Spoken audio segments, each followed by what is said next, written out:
وأني يا بني إسرائيل اذكروا نعمتي التي أنعمت عليكم وأوفوا بعهدي أوفي بعهدكم وإياي فارهبون۔ اے اولاد اسرائیل، میری اس نعمت کو یاد کرو جو میں نے تم کو عطا کی، اور تم میرے وعدے کو پورا کرو، میں تمہارا وعدہ پورا کروں گا، اور صرف مجھ ہی سے ڈرو۔ آیت نمبر 40 میں، بلکہ 40 سے لے کر پہلے پارے کے آخر تک بنی اسرائیل کی تاریخ، ان کے بلند مرتبے اور لغزشوں، گناہوں اور فضیلت کے چھن جانے کا بیان شروع ہو رہا ہے۔ آیت نمبر 40 سے لے کے پارے کے آخر تک اب یہی بیان ہوگا۔ قرآن مجید کا یہ جو حصہ ہے یہ خاص طور پر توجہ سے پڑھنے اور سمجھنے کے لائق ہے، کیونکہ بنی اسرائیل کی تاریخ میں مسلمانوں کے لیے بہت سے عبرت ہے، بہت سے نصیحت کے مواقع موجود ہیں۔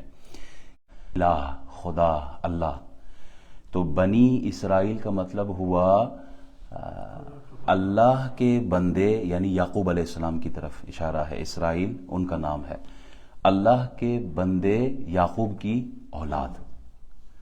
بنی اسرائیل کا مطلب کیا ہے؟ اللہ کے بندے کی اولاد، اور وہ اسرائیل سے مراد کون ہے؟ حضرت یعقوب علیہ السلام۔ یا حضرت یعقوب علیہ السلام کا لقب ہے یا ان کا دوسرا نام ہے؟ اس اعتبار سے بنی اسرائیل حضرت یعقوب علیہ السلام کی اولاد قرار پائی۔ بنی اسرائیل کی تاریخ پہ نظر ڈالیں تو آپ کو معلوم ہے جناب ابراہیم علیہ السلام کی ان کی جو اولادیں ہیں، دو اولاد، حضرت اسحاق علیہ السلام اور حضرت اسماعیل علیہ السلام سے دو ان کی جو نسلیں چلی ہیں۔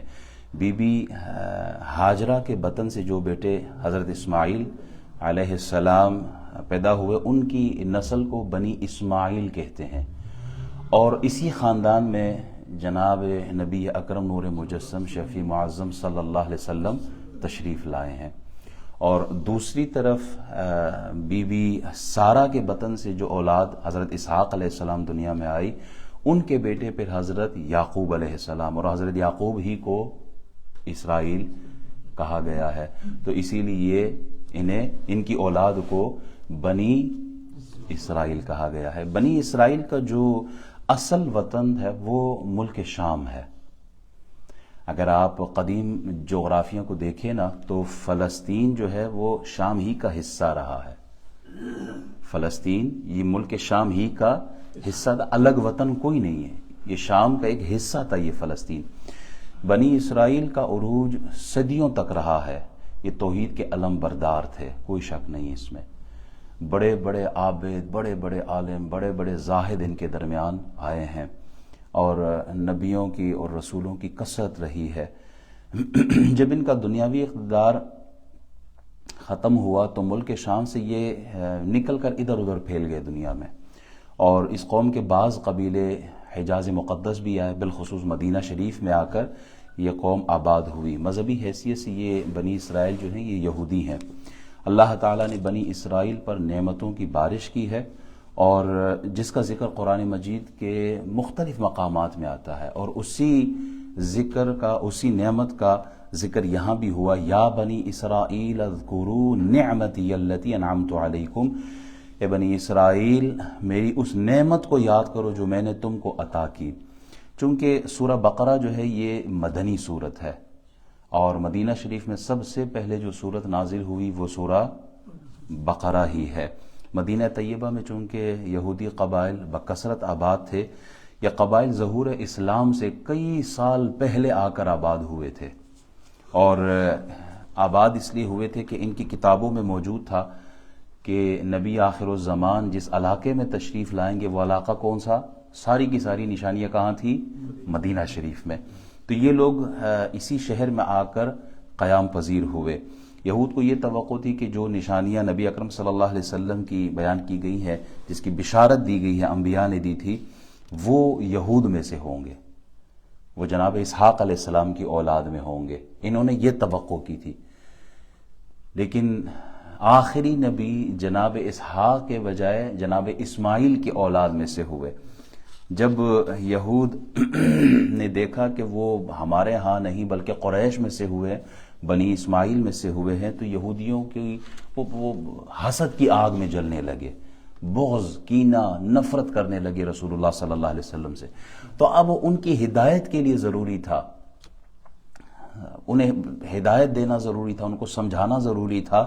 سیدھی راہ اختیار کرو، جہنم کی آگ سے بچو، اور اللہ کے جو احکامات ہے، اللہ کی طرف سے جو حکم ہے اس کو مانو اور اس پر عمل کرو. اسی لیے سورہ بقرہ کی اس آیت سے لے کے آخر تک اللہ تعالیٰ نے احوال بیان کیے ہیں کہ اللہ تعالیٰ نے جو احسانات کیے ہیں، جو تمہیں راستہ دکھایا، تم سے پہلے جو تمہارے آباء و اجداد تھے ان کے احوال بیان کیا. اب دیکھیں یہاں یا بنی اسرائیل سے اللہ نے ذکر کیا، اور کئی مقامات پہ یہ ذکر ہے یا بنی اسرائیل، یا بنی اسرائیل. اس میں اللہ توحید کی دعوت دے رہا ہے. یہ جو لفظ ہے نا یا بنی اسرائیل، اس میں اللہ توحید کی دعوت دے رہا ہے. کیسے؟ بنی اسرائیل کا مطلب کیا ہے؟ اے اللہ کے بندے کے بچوں کی اولاد، یعنی تمہارا جو باپ تھا وہ اللہ کا بندہ تھا، وہ بھی اللہ کی عبادت کرتا تھا، وہ بھی سجدہ اللہ کو کرتا تھا. انہوں نے بتوں کو سجدہ، کسی نبی نے بت کو سجدہ نہیں کیا. کسی آگ، جانور، درخت، پتھر، کسی کی عبادت نہیں کی ہے. وہ بھی اللہ کے بندے تھے، اللہ کے حضور سجدہ ریز ہوتے تھے، اللہ کی عبادت کرتے تھے. تو تم ان کی اولاد ہو، تو تمہارا بھی حق یہ بنتا ہے کہ تم بھی شرک نہ کرو بلکہ اللہ کی عبادت کرو. یا بنی اسرائیل اذکروا نعمتی التی انعمت علیکم. اللہ تعالیٰ فرماتا ہے اے بنی اسرائیل، میرے احسانات کا، اکرامات کا، نعمتوں کا ان کو یاد کرو. اذکروا، یاد کرو. اچھا، اللہ تعالیٰ یہ چاہتا ہے کہ میرے بندے میری نعمتوں کو یاد کریں. ذرا ایک اپنے عقیدے کی خوبصورتی بتا رہا ہوں. نبی پاک علیہ الصلوۃ والسلام سے اپنی محبت کا جو ہم اظہار کرتے ہیں نا، میں کہتا ہوں بنی اسرائیل کو کائنات کی ساری نعمتیں اللہ نے دی ہیں، سب کچھ اللہ نے دیا ہے. اس کے مقابلے میں ہمیں ایک نعمت ایسی دی ہے کہ ان کی ساری نعمتیں ایک طرف، یہ نعمت ان سب پہ بھاری ہے. اذکروا نعمتی التی، اللہ چاہتا ہے کہ میری نعمتوں کا ذکر کرو. ہم ساری نعمتوں پہ بھاری ایک نعمت جناب محمد الرسول اللہ کی آمد، کہ ہم پہ بہت بڑا احسان. اللہ خود فرماتا ہے لقد من اللہ علی المؤمنین اذ بعث فیہم رسولا. اللہ احسان فرماتا، اللہ یاد کرتا ہے کہ میں نے تم پہ احسان کیے. اللہ کی کتنی نعمتیں ہیں. وَإِن تَعُدُّوا نِعْمَةَ اللَّهِ لَا تُحْصُوهَا، ہم گن ہی نہیں سکتے ہیں. لیکن ان ساری نعمتوں میں سے اللہ نے فرمایا میں نے تم پر احسان کیا ہے کہ تمہیں اپنا نبی دیا ہے. ہم اگر اس ایک نعمت کے اظہار کے لیے کہ اسے ہم یاد کرتے ہیں، میلاد کی صورت میں، معراج کی صورت میں، شب براءت میں، کوئی بھی محفل ہو، ہم رسول اللہ کا ذکر کرتے ہیں. کیوں؟ اللہ فرماتا ہے اذکروا نعمتی التی انعمت، میرے نعمتوں کا ذکر کرو. ہم حضور کی نعمت جو ہمیں ملی ہے، حضور علیہ الصلاۃ والسلام کی صورت میں جو نعمت، ہم اس کا بیان کرتے ہیں. اور ہمارا ایمان ہے جب ہم محفل میلاد میں رسول اللہ کی نعت پڑھتے ہیں، حضور کے معجزات کا، کمالات کا، اخلاق کریمانہ کا، جود و سخا کا، ہم حضور کے کمالات کا بیان کریں، اللہ ہم سے راضی ہوتا ہے. کیونکہ اللہ خود فرماتا ہے کہ میری نعمتوں کو یاد کرے. تو وہ لوگ جو میلاد النبی پر اعتراض کرتے ہیں، میں کہتا ہوں ٹھنڈے دل سے ذرا سوچیں. بنی اسرائیل کو تو من و سلوہ ملا. اللہ فرماتا ہے ان نعمتوں کو یاد کرو. اللہ کو کیا ضرورت ہے یاد کرانے کی؟ اللہ کوئی محتاج ہے ان کا؟ نہیں. اللہ اس سے راضی ہو جاتا ہے. اگر من و سلوہ کو یاد کرنے سے اللہ راضی ہو تو جس کی وجہ سے دونوں عالم تخلیق کیے گئے، زمین و آسمان پیدا کیے گئے ہیں، جن کی وجہ سے یہ ساری بہاریں ہیں، اگر اس نعمت کو یاد کیا جائے تو اللہ ہم سے کتنا راضی ہو. سبحان اللہ درشی پر اللہم صلی علی سیدنا مولانا محمد وعلی آل سیدنا مولانا محمد وبارک وسلم علیہ۔ اللہ ہمیں عقیدہ اہل سنت پر استقامت دے، اللہ ہمیں اسی پہ زندہ رکھے اور اسی پہ ہی ہمارا خاتمہ ہو۔ اے بنی اسرائیل، یاد کرو تم لوگ جو میرے ان احسانات کو جو میں نے کیے ہیں تم پر۔ اللہ تعالیٰ، میں نے پہلے کہا نا کہ اتنی نعمتیں ہیں کہ ہم شمار نہیں کر سکتے ہیں، وہ عام نعمتیں ہیں۔ کچھ خاص نعمتیں جو ان کو ملی ہیں وہ عام نعمتوں کے علاوہ جو نعمتیں اللہ تعالیٰ نے بنی اسرائیل کو دی ہیں ان میں یہ ہے کہ ان کو فرعون سے نجات دی ہے، فرعون کے ظلم سے نجات دی ہے، فرعون کی غلامی سے نجات دی ہے۔ اللہ تعالیٰ نے اس قوم کو من و سلوہ عطا کیا، بغیر کسی محنت اور مشقت کے آپ بیٹھے اور آپ کو کھانا ملتا رہے، تو کوئی کم نعمت ہے؟ آج کتنی تگ و دو کرنی ہوتی ہے، پسینہ بہانا ہوتا ہے، راتوں کی نیند قربان کرنی ہوتی ہے، کیوں؟ وہ جی ہمارے بل پورے نہیں ہوتے، ہمارے گھر کی ضروریاتیں پوری نہیں ہوتی، خوراک کا مسئلہ ہوتا ہے۔ سب سے بڑا آج کا مسئلہ یہی ہے نا، بلکہ لوگ تو ووٹ اسی لیے دیتے ہیں کہ جی روٹی کپڑا و مکان ہے، سارا کچھ پکانا بھی پڑتا ہے۔ ہاں، تو اس کے لیے گھر میں ایک عورت کی بھی ضرورت ہے۔ تو پھر اب یہ ساری نعمتیں ایک طرف، بغیر کسی محنت کے، بغیر کسی مشقت کے اللہ من و سلوہ جیسا رزق کھلا رہا ہے، کتنی بڑی نعمت تھی۔ پھر اس کے علاوہ ان کو تورات کا امین بنایا، جس میں نبی اکرم صلی اللہ علیہ وسلم کا ذکر موجود ہے، آپ کی صفات کا اظہار ہے، آپ کی نبوت کا، آپ کی رسالت کا اظہار ہے۔ پھر آخری پیغمبر جناب عیسیٰ علیہ السلام کا بیان۔ اچھا، ایک پتھر سے ان کے لیے 12 چشموں کا جاری ہو جانا، یہ بھی بہت بڑی نعمت۔ 4000 رسول و نبی اور رسول انبیاء بنی اسرائیل میں تشریف لائے۔ آخری نبی جو تھے وہ حضرت عیسیٰ علیہ السلام تھے۔ ان میں کتنے؟ 4، جناب موسیٰ علیہ السلام، عیسیٰ علیہ السلام، ہارون علیہ السلام، داؤد علیہ السلام، سلیمان علیہ السلام، یوسف علیہ السلام، یعقوب، یہ سارے یہ کون تھے؟ یعقوب علیہ السلام کی اولاد میں سے، یعنی ابراہیم علیہ السلام کی اولاد میں سے تھے۔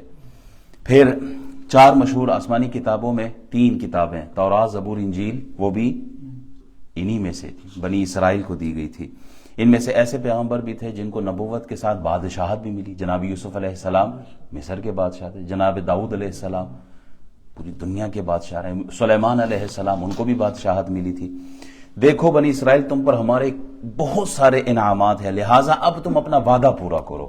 یا بنی اسرائیل اذکروا نعمتی التی انعمت علیکم واوفوا بعہدی اوفی بعہدکم، تم میرے وعدے کو پورا کرو، میں تمہارا وعدہ پورا کروں گا۔ اچھا، بنی اسرائیل کا جو وعدہ تھا وہ کیا ہے؟ وہ سورہ مائدہ آیت نمبر 12 میں اللہ ارشاد فرماتا ہے، وَلَقَدْ أَخَذَ اللَّهُ مِيثَاقَ بَنِي إِسْرَائِيلَ، پوری آیت ہے، میں ترجمہ کر رہا ہوں، اور بے شک اللہ تعالیٰ نے بنی اسرائیل سے پختہ وعدہ لیا۔ وہ وعدہ جو یہاں اس کا بیان ہے نا، تم وعدہ پورا کرو، میں اپنا وعدہ پورا کروں گا۔ اب وہ وعدہ کیا تھا؟